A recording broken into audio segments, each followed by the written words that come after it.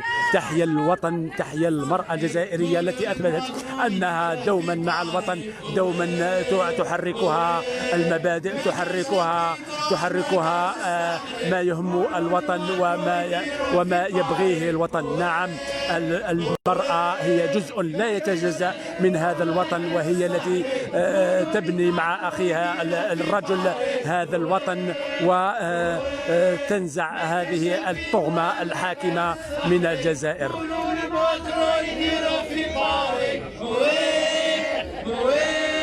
ما كانش حوار، ما كانش الهضرة، جابوا لنا رئيسي في الصحراء.